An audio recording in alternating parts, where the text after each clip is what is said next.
Hey guys, what's up? My name is Elizabeth and welcome back to my YouTube channel. So in this video, we are going to talk all about adoption. So when this video is released, it would be 2 days, I believe, before my adoption day, which is November 7th, 2004.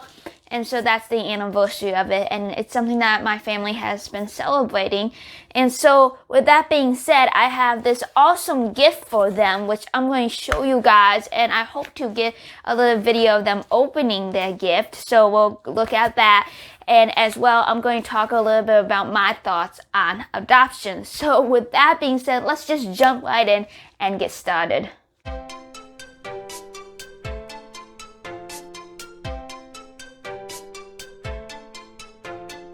You guys, so let's open this up. I have not opened this, so you'll be here right along with me as I open this package. So let's see.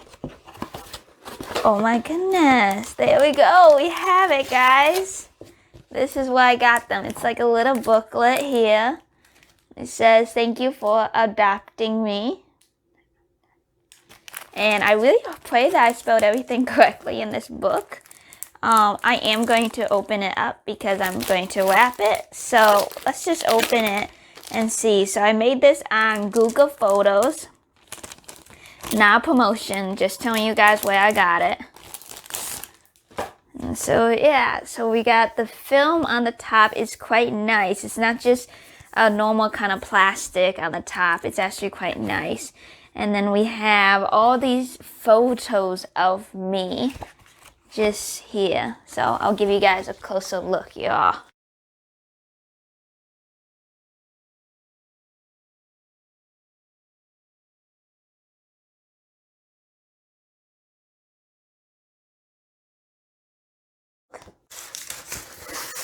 I'm not the best rapper in the universe, but my mother has taught me how to rap, so let's see if I can rap like she does. So I really like the brown on the outside. I believe last Christmas or the Christmas before that, I made everybody's packaging brown. So that is really good. So now I need to go get a pencil. So this is what it looks like. It's up to you. Okay. I'll open this one up first. Ooh. Oh, I think I know what this is. You do? Yeah, it's like a poster or like characters or something you hang up on your wall. Or set on a shelf. Or set on a shelf. Okay. Forgot to do my hair. That looks pretty. Thanks. Oh, these are awesome. Thank you. We thought that they would, obviously they are from China. Yes. We thought you'd like to put them next to your bamboo plant. Oh, okay. So these will go next to my bamboo plant here. On your shelf.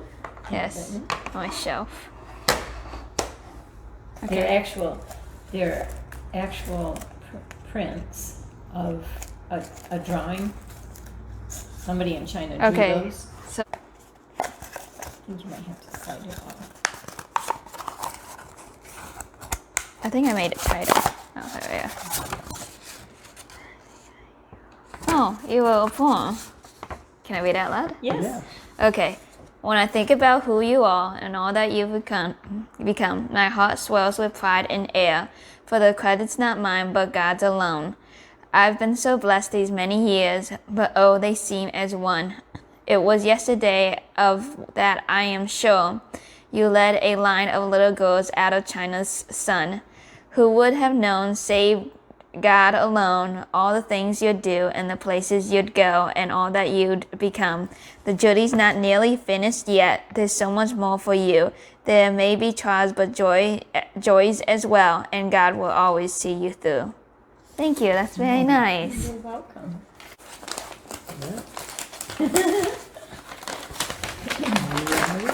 Oh, it is a book. It is a book. Oh, wow. Look at that. Oh. Says, thank you for adopting me. Oh, Elizabeth. See, I told you, it's That is egotistic, so right? It's completely egotistic. It's all about me in there.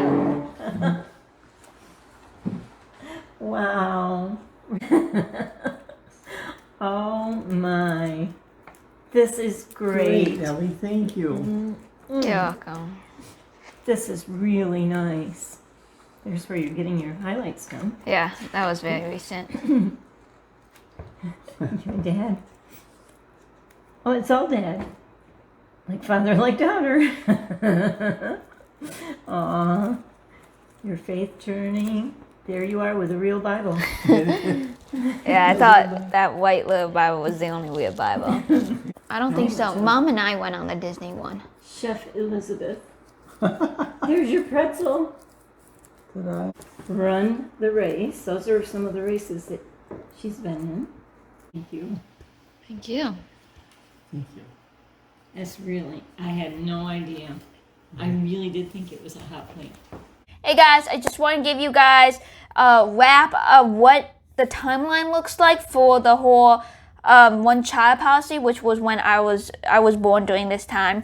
So I just want to talk about that and then my personal journey. So in 1971, the idea of having a one-child policy began. Then in 1980, the implementation of the one-child policy was ordered. In 2000, the population was 0 increase. So birth rate and death rate end up equaling each other out. In 2002, I was born. In 2003, many parents in Guangxi province ended up selling their daughters on the black market due to trying to have sons. 80% of babies girls were trafficked. The 80% of trafficked babies were girls. In 2004, I was adopted. In 2005, the highest adoption rate. In 2008, the idea to do away with the one-child policy started to form. Then in 2014, the one-child policy came to 2 children for those who had one spouse who was a single child. Then in 2015, all parents can have 2 children now. And I remember that I was 13 years old at the time. I was in youth group, and I remember the kids talking about that and my pastor explaining that to them. So now my own personal journey. From when I was about 12 to 13, I learned about the Punnett Square, and I think for the first time, that made me realize that I was different from other kids. Like, I couldn't just go to my parents and learn about my own genetics. I didn't have that, as an adoptee kid. I had no contact with my biological family. Actually, it wasn't until I was older that I realized there was something called open adoption. I had no clue. I just thought it was normal that kids never met their biological parents ever in their lifetime. And so I was angry about that people could meet their own parents. I think, honestly, I wasn't really angry. I was just overly jealous because I knew it was something I could never do. Then at the age of 14, I started to dream about my biological family in my own imagination, trying to just come to terms with the fact that I was adopted. When I was 17 years of age, I watched this movie called Frozen 2. I talked about that before, about how I watched Frozen 2 and how that helped me a lot with my own mental health. So I really like the song Show Yourself and All Will Be Found, All Is Found, and it just really helped me to really relate to that because honestly, I don't really know where I'm from. Like, I know I'm from Sichuan province.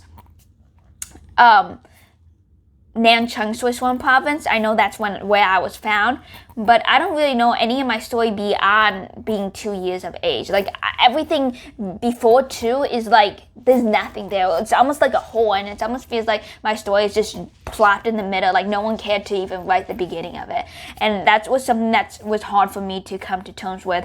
I remember right before Thanksgiving, I wrote this poem called Dear Biological Mother, and that's the title of it. And it's pretty much what I would say if I ever got to write a letter to my biological mother. And I'll actually have that poem actually on my website, so you guys can all go check that out. And then in April, I did a DNA test. I did DNA test part 1 and part 2. And that's also because I wanted to know where I was from. Obviously, it told me I was from China. But it was still cool, honestly, to get to see where my genes came from. And I think that helped me a lot. Throughout my time, I just really had to come to terms with, yes, adoption is a blessing, but at the same time, there's also a loss. There's a reason why a child is adopted in the first place. Their parents gave them up, one reason or the other. Either they were forced to, either they didn't want to, but one way or the other, they were given up. And I think people need to realize that there is a loss, that there is a brokenness. Like, this isn't right. A child shouldn't be separated from their biological parents, but because we live in the broken world that we live in, it happens. But because of God's grace and mercy, there's adoption. And God was the first person who showed us what adoption really is like, because He adopts us. And when we become children of God, He adopts us into His family. So adoption in the world that we live in shows us God who adopts us. And I think that's a blessing there. And I don't want you to think that I don't think adoption is a blessing. But we need to understand and see the bigger picture. That in the beginning there was loss, but at the end there is gain. That's just something I had to come to terms with. And the last thing I want to talk about is not being so angry about it. I used to be angry a lot about that. As I said, other kids got to be in open adoptions. I never really understood that, still struggle to. And the other aspect is women giving up their own children. That's something very hard for me to understand. And honestly, I know some people say to women, oh, you did the right thing or something like that. And it's very hard for me to say that. And honestly, every time I think about it, it kind of makes me angry, because honestly, I'll be honest, I've been angry at my own biological mother for giving me up. And it's something that I had to learn to come to terms with and learn to say, hey, I forgive you. And I know I won't ever be able to see her and say that to her face, but I had to imagine it for myself so I won't be so angry. Because when you're angry and you won't forgive, you become a prisoner of that. You become a victim of that. And I don't want to be a victim of what someone else did to me. So I need to learn forgiveness. And I actually ended up writing a short poem about forgiveness just recently, because that's something I had to do. And a poem that I wrote before learning to kind of forgive my biological mother for all that is coming to terms with God's sovereignty. I wrote What Would I Say, which was a Java Night poem that I wrote for Java Night at my college. You guys can see that. That's also on my website as well. And it's just me talking about how I was angry at God. I didn't talk about the specifics of it, but I was angry at God that He didn't intervene. He didn't say, hey, let's keep her with her biological parents. No, He didn't do that. And I had to come to terms with that. God is sovereign, and He knew what was best for me. If I didn't come to the United States, if I didn't have the parents I have, I most likely would have never been saved. I would have never learned about God. I would have known Christ. I also wouldn't have the life I'm living now as well. I would most likely, back in China, I would most likely be either forced labor, or I would just be cast aside, because I don't know, but you may know that I have autism and ADHD, and people with special needs aren't treated nicely in China. I mean, it's starting to change, but back then they were not treated nicely. They were pretty much discarded. And so in a way, God saved me from that. So that's pretty much all I wanted to say in this video. Just overall, I want you guys to know this, that adoption is a loss, but it's also a blessing. And when we step back, we get to see God's plan of love, of redemption, and His sovereignty. Never forget that. We may not understand everything that God does. Romans 8:28, it says, for all things work together for good to those who love God and are according to His purpose. We can hold on to that truth, that God is in control, that God is sovereign, and He does what is best for His people. I lastly want to just say thank you to my adopted parents for adopting me. It's been an amazing 17 years. Definitely ups and downs, but overall an amazing 17 years. Thank you so much, and I can't wait to see what the years ahead will bring. So with that being said, thank you so much. Please subscribe, push that bell button, get notifications so you never miss another video again. I'm really excited for some new videos that are going to be coming out. So yeah, that's going to be exciting, y'all. I'll see you guys next time. God bless you, and goodbye.